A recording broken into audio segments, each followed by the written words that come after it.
안녕하세요. 프리랜서가 만나고 싶은 사람을 대신 만나는 코너 플래터가 만나는 사람입니다. 저는 플랭킷 IT 협동조합의 백종원이고요. 오늘은 지난번에 이어서 애프터 모멘트의 박정산 대표님을 만나서 같이 얘기해 보도록 하겠습니다. 우리가 삼으려는 클라이언트들이 굉장히 다양하잖아요. 그렇죠. 네, 그렇죠. 그 다양한 클라이언트에 따라서 어떻게 영업을 해야 되는지 처음 프리랜서들은 잘 모른단 말이에요. 그렇죠. 네, 그거 궁금합니다, 대표님.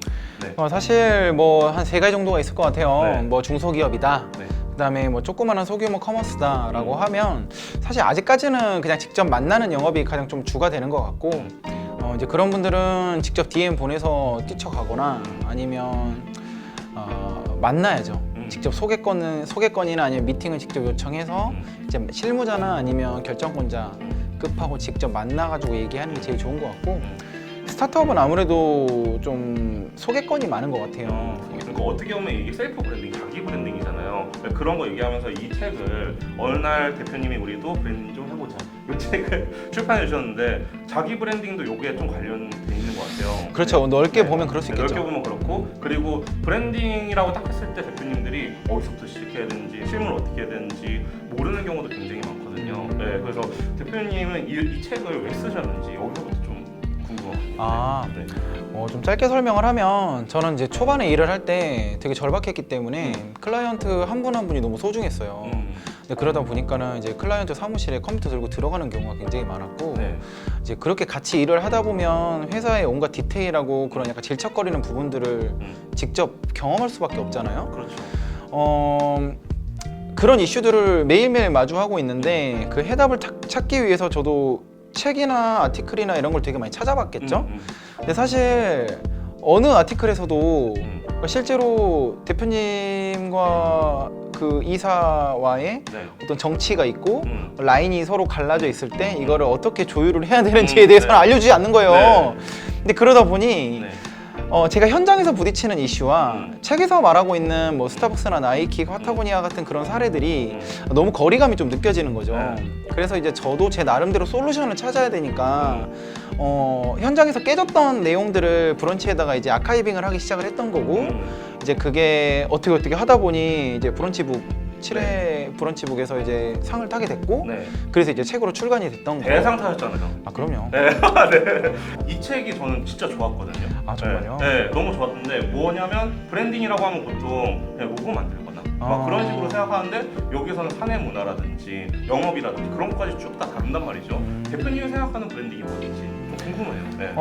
저는 사실 이거는 뭐 짧게 얘기하기는 조금 어려울 수 있겠으나 네. 최대한 앞 세 줄 요약을 해보자면 네. 브랜딩은 결국 회사가 선택할 수 있는 하나의 전략 중에 하나라고 생각을 해요.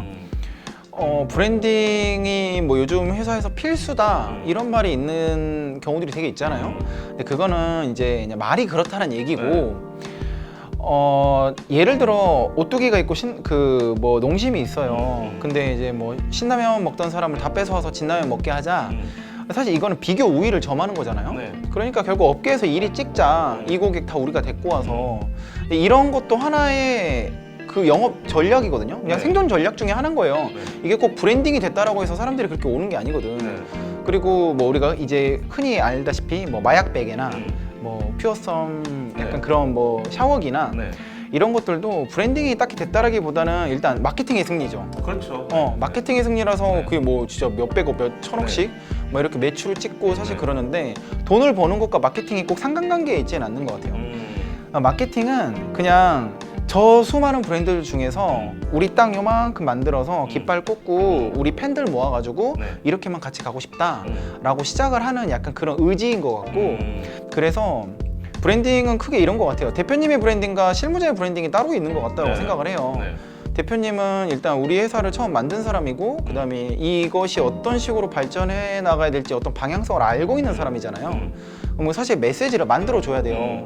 그래서 뭐 브랜딩에 탑다운이 있고 바텀업이 있다라고 얘기를 하는데 네. 전 바텀업은 뭐 여기서 다 설명하기 너무 길지만 네.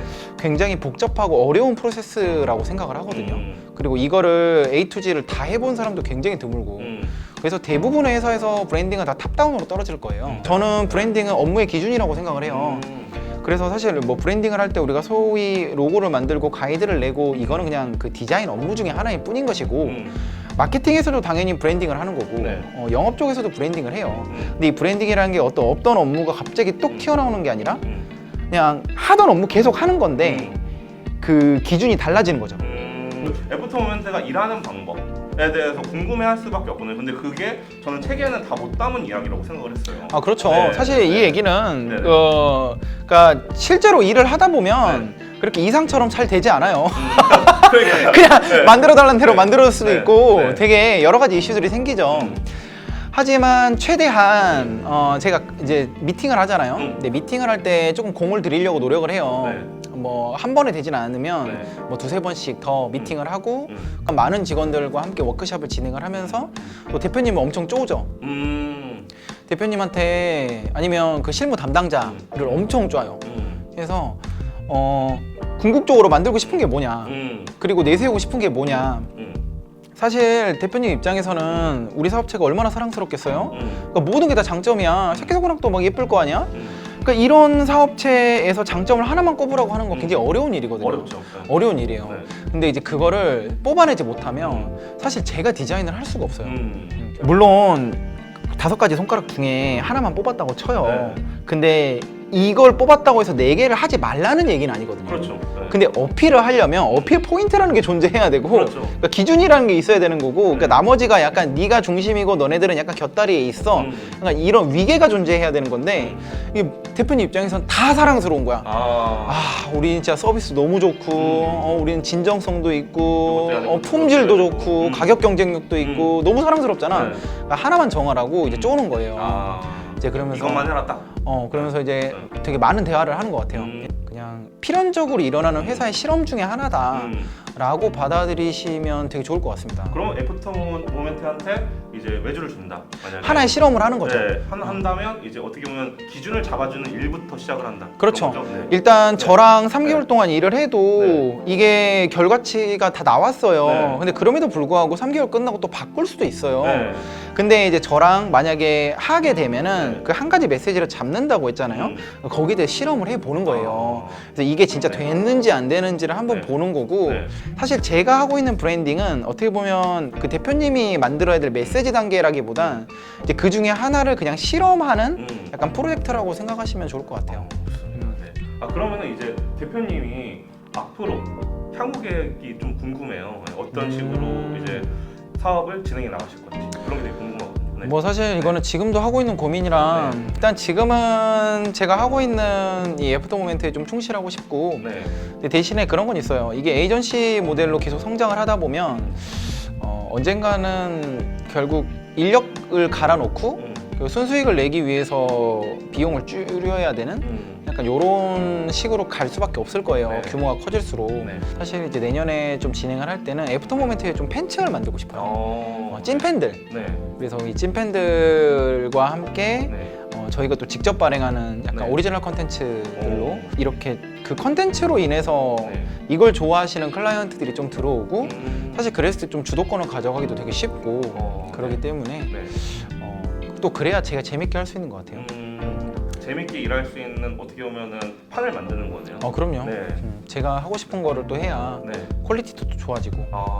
그러면은 마지막으로 독자들한테 저희 구독자들한테 하고 싶은 말 한마디 좀 해주세요. 네. 네. 안녕하십니까. 네, 프리랜서로 독립을 하셔서 참 많은 고민들이 있으실 것 같고 많이 무섭기도 하겠지만 엄청 즐겁기도 할 거예요.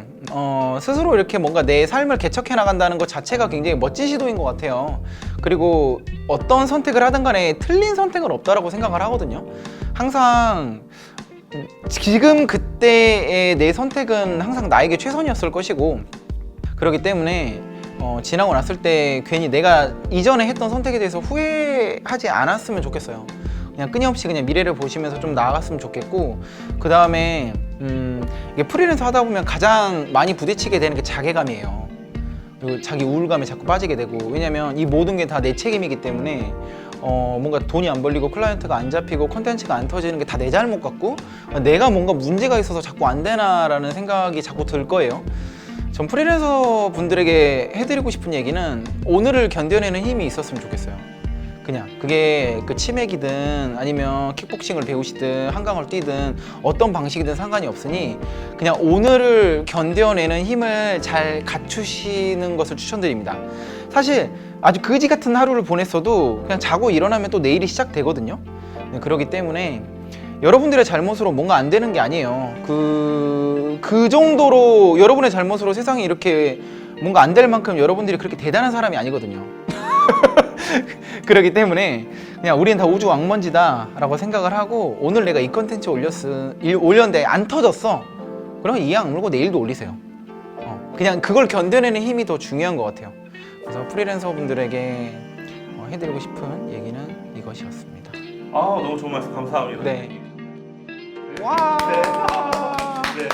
그러면은 오늘 플래터가 만난 사람 여기까지 하도록 하겠습니다. 네, 오늘 플래터가 만난 사람 잘 보셨나요? 저는 대표님이랑 만나가지고 너무 재밌게 즐겁게 브랜딩에 대한 얘기, 디자인에 대한 얘기, 또 영업에 대한 얘기 너무 많이 들었습니다. 네, 즐겁게 들었고요. 오늘은 플래터가 만난 사람 여기까지 하도록 하겠습니다. 그러면 다음번에 뵙겠습니다. 안녕. 안녕.